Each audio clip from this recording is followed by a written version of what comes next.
Assalamualaikum warahmatullahi wabarakatuh. Perkenalkan, nama saya Azharaini Ma'rifah dari kelas PTIA dengan NIM 220509740008. Sebelumnya saya ucapkan terima kasih kepada Bapak Agus Prihanto selaku dosen mata kuliah jaringan komputer. Di sini saya akan menjelaskan tentang model infrastruktur jaringan.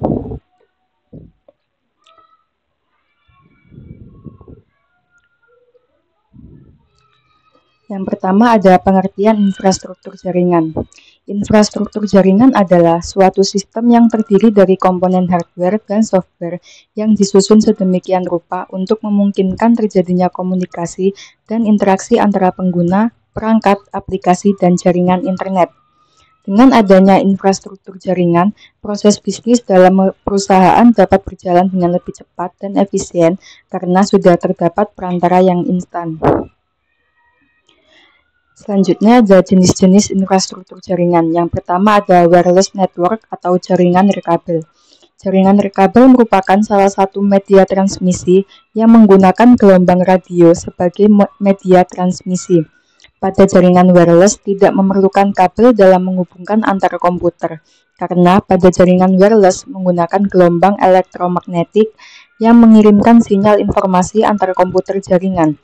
Berbeda dengan jaringan kabel, jaringan wireless memiliki dua mode yang dapat digunakan, yaitu jaringan infrastruktur dan ad hoc yang merupakan konfigurasi jaringan infrastruktur. Lalu yang kedua ada wired network atau jaringan kabel. Jaringan kabel adalah komunikasi antar masing-masing PC melalui sebuah akses point pada WLAN atau LAN, sedangkan komunikasi ad hoc adalah komunikasi secara langsung antara masing-masing komputer menggunakan perangkat wireless.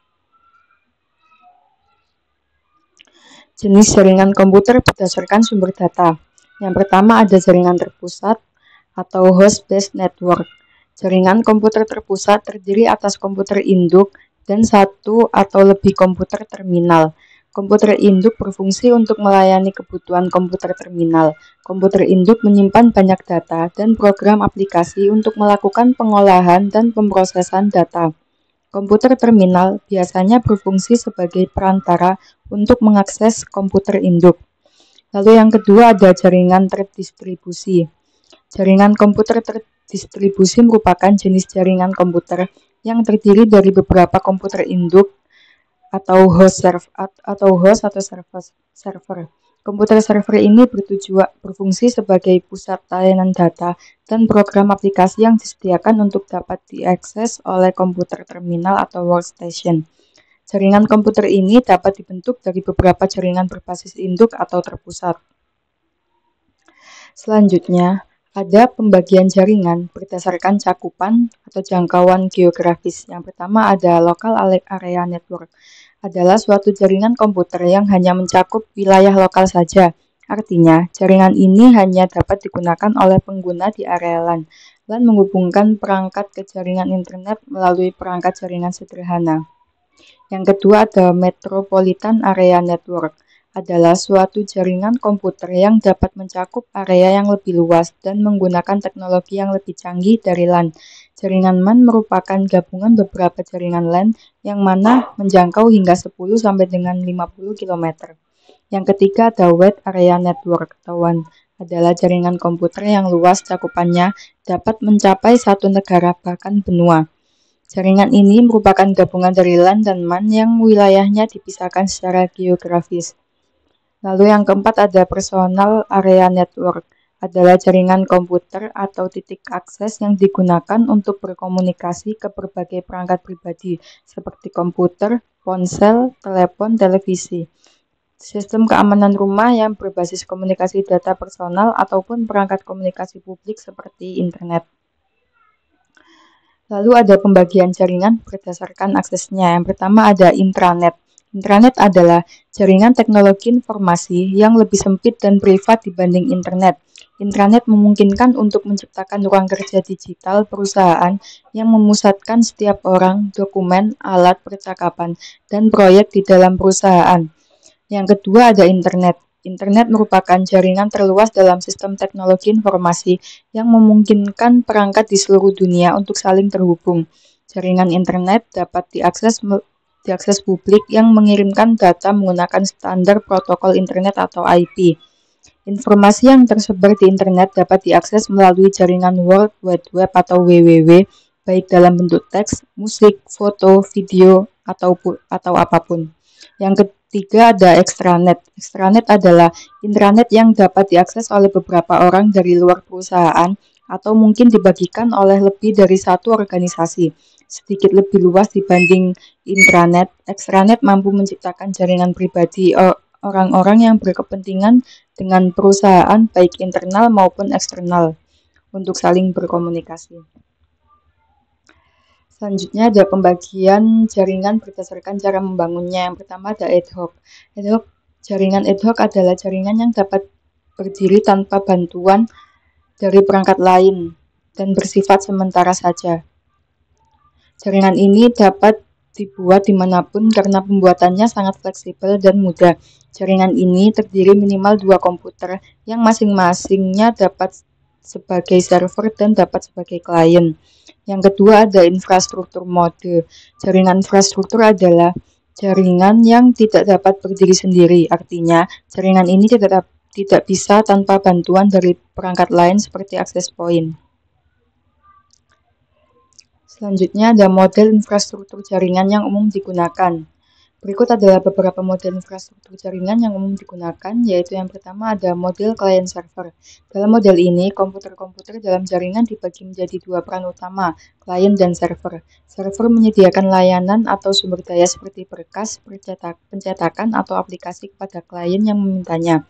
Klien adalah pengguna yang meminta layanan tersebut. Contoh aplikasi klien server termasuk web browsing, email, dan database. Yang kedua ada model peer-to-peer. Dalam model ini, setiap komputer dalam jaringan berfungsi sebagai klien dan server secara bersamaan. Komputer-komputer ini saling berbagi sumber daya seperti berkas, printer, atau koneksi internet tanpa memerlukan server pusat. Contoh aplikasi peer-to-peer termasuk file sharing, chat, dan video streaming. Yang ketiga ada mode hierarkis. Mode ini mencakup beberapa tingkatan jaringan yang saling berhubungan, biasanya dalam bentuk pohon atau piramida.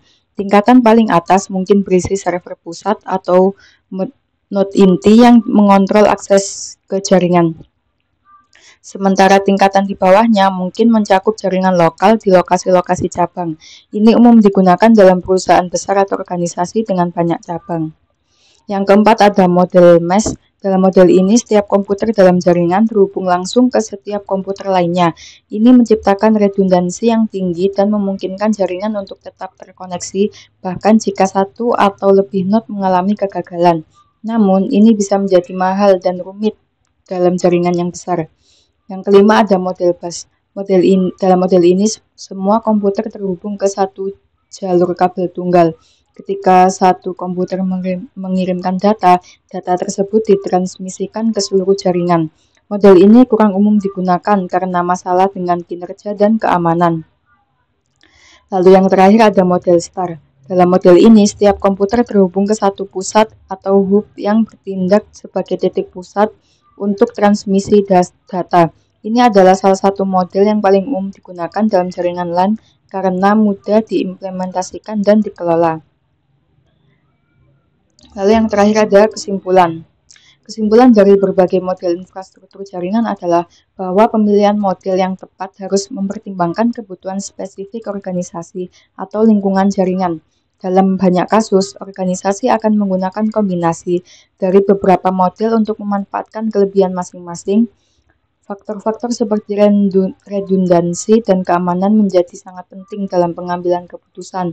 Dengan organisasi sering memilih model yang dapat meningkatkan ketahanan terhadap kegagalan atau akses yang tidak sah. Selain itu, skalabilitas dan kinerja jaringan bersama dengan biaya dan ketersediaan sumber daya harus dipertimbangkan dengan cermat. Dengan merencanakan dan mengelola jaringan dengan baik, organisasi dapat membangun infrastruktur yang efisien, handal, dan sesuai dengan kebutuhan mereka.